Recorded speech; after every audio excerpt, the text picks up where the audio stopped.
سلام ہندوستان دوستو، آج کی ملاقات میں آپ کو دکھا رہا ہوں دلی کی فتح پوری مسجد اور بتا رہا ہوں صادق اور امین الفاظ کے مطلب۔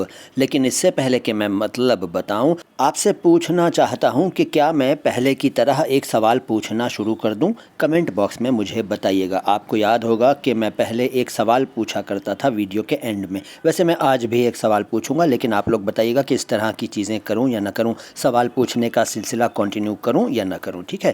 تو اب میں آپ کو بتا رہا ہوں صادق اور امین کے میننگز۔ پہلے صادق ویسے نام ہوتا ہے، یہ تو آپ جانتے ہیں۔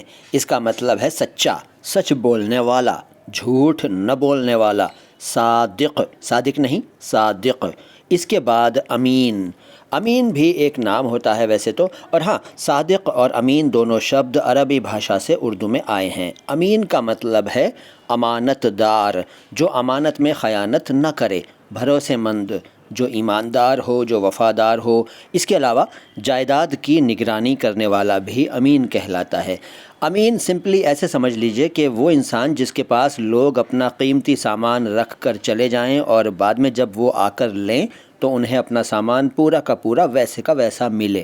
تو اس طرح سے حفاظت سے کسی کا سامان رکھنے اور واپس کر دینے والے کو امین کہتے ہیں۔ اب صادق اور امین دونوں شبدوں کا ایک سینٹنس بتا رہا ہوں، دھیان سے سنیے۔ حضرت محمد صلی اللہ علیہ وسلم کو لوگ صادق اور امین کہتے تھے۔ اب آج کا سوال یہ ہے، ہمیں قرآن کی کن آیتوں یا کن صحیح حدیثوں سے یہ بات معلوم ہوتی ہے کہ حضرت محمد صلی اللہ علیہ وسلم کو اس زمانے میں لوگ صادق اور امین کہا کرتے تھے؟